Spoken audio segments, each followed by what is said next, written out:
അങ്ങനെ ഇരിക്കെ ചുമ്മാ ഞാനും വാങ്ങി ഒരു Meta AI Ray-Ban glass.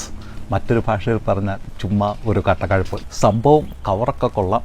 Cover തുറന്നപ്പോൾ വെളിയിൽ വന്ന റേബാൻ ഗ്ലാസും കൊള്ളാം. ഇത് വെറും റേബാൻ ഗ്ലാസ് അല്ല. ഫ്രണ്ടിൽ തന്നെ 2 ക്യാമറകളുണ്ട്. 12 മെഗാ പിക്സലിൻ്റെയും 5 മെഗാ പിക്സലിൻ്റെയും 2 ക്യാമറകൾ.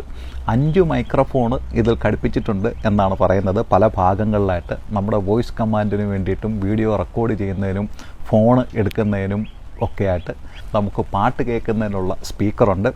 അതുകൂടാതെ സൈഡിലൊരു ടച്ച് പാനലുണ്ട്. അതിൽ നമുക്ക് ടച്ച് ചെയ്ത് പാട്ട് ഓണാക്കുകയും ഓഫാക്കുകയും ചെയ്യാം. മുന്നോട്ട് സ്വൈപ്പ് ചെയ്ത് നമുക്ക് വോളിയം കൂട്ടുകയും കുറയ്ക്കുകയും ചെയ്യാം. ഒന്ന് വെച്ച് നോക്കട്ടെ. ആഹാ, പണ്ട് വല്യപ്പച്ചൻ വെള്ളെഴുത്തിന് വെച്ചിരുന്ന കണ്ണാടിയുടെ അതേ സ്റ്റൈല്. ഇതൊക്കെയാണത്രേ ഇപ്പോൾ ഇവിടുത്തെ ഫാഷൻ. അല്ലാതെ കൂളിംഗ് ഗ്ലാസ് വെച്ചാൽ ഒരു മെനയില്ല. ഈ ഗ്ലാസ് വെച്ചപ്പോൾ കൂട്ടുകാരൊക്കെ പറഞ്ഞത് സത്യമാണ് എന്ന് എനിക്കും ബോധ്യമായി. ഗ്ലാസ് വെച്ചുകൊണ്ട് എവിടെയെങ്കിലും ബോറടിച്ച് നിൽക്കുന്നുണ്ടോ, സ്വല്പം മ്യൂസിക് ആവാം എന്ന് തോന്നിക്കഴിഞ്ഞാൽ ഇവിടെ ഒന്ന് ടച്ച് ചെയ്താൽ മതി. മ്യൂസിക് ഓണായി. വോളിയം കൂട്ടണമെന്നുണ്ടെങ്കിൽ ഒന്ന് സ്വൈപ്പ് ചെയ്താൽ വോളിയം കൂടും.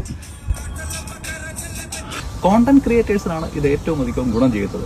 വീഡിയോ റെക്കോർഡ് ചെയ്യണമെന്നുണ്ടെങ്കിൽ ഇവിടെ ഒരു ബട്ടൺ ഉണ്ട്. അതിൽ ഡബിൾ ക്ലിക്ക് ചെയ്ത് കഴിഞ്ഞാൽ വീഡിയോ ഓൺ ആകും. അല്ലെങ്കിൽ hey Meta turn on video recording.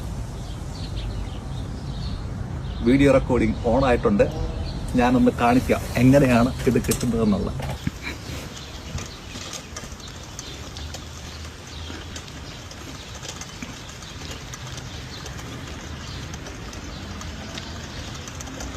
സംഭവം ഇതിൻ്റെ ഉപയോഗം വീഡിയോ എടുക്കലും ഫോട്ടോ എടുക്കലും പാട്ട് കേൾക്കലും മാത്രമല്ല, AI എന്നുള്ളതാണ് ഇതിൻ്റെ മെയിൻ അട്രാക്ഷൻ. നിങ്ങളൊരു ഷോപ്പിങ്ങിന് പോകുന്നുണ്ടെങ്കിൽ നിങ്ങളുടെ റെസിപ്പിക്ക് വേണ്ട സാധനങ്ങൾ ഏതൊക്കെയാണെന്ന് ഇവൻ പറഞ്ഞു തരും. എത്ര കാലറി അടങ്ങിയിട്ടുണ്ടെന്നും എന്തൊക്കെ അടങ്ങിയിട്ടുണ്ടെന്നും എല്ലാം പറഞ്ഞു തരും. ഒരു ചെടി കാണുന്നുണ്ട്, അതിൻ്റെ ശാസ്ത്രീയ നാമം ഉൾപ്പെടെ ഇത് പറഞ്ഞു തരും. നിങ്ങളുടെ ഫോണിൽ നിന്ന് മെസ്സേജ് നിങ്ങൾക്ക് വായിച്ചു തരും. നിങ്ങൾക്ക് കോൾ ചെയ്യണമെന്നുണ്ടെങ്കിൽ ഇതിലെ മൈക്രോഫോൺ വെച്ച് ആരെയെങ്കിലും വിളിക്കാം. ഒരു യാത്ര പോകുന്നുണ്ടെങ്കിൽ GPS വഴി ഇവൻ പറഞ്ഞു തരും. അങ്ങനെ പല ഉപയോഗങ്ങളുണ്ട്. പക്ഷേ പ്രശ്നം എന്ന് പറയുന്നത്, ഞാൻ മേടിച്ചുകൊണ്ട് ഇതിന് $375 ഇവിടുത്തെ പ്രൈസ്. ടാക്സും അല്ലാണ്ട് $411. ഇന്ത്യയിൽ ഇപ്പോൾ ഇത് വന്നിട്ടുണ്ട്. സ്റ്റാർട്ടിംഗ് പ്രൈസ് വെറും 30,000 രൂപയേ ഉള്ളൂ. കാശുള്ളവനൊന്ന് വാങ്ങിച്ചു വെച്ചോ, ഉപകാരപ്പെടും.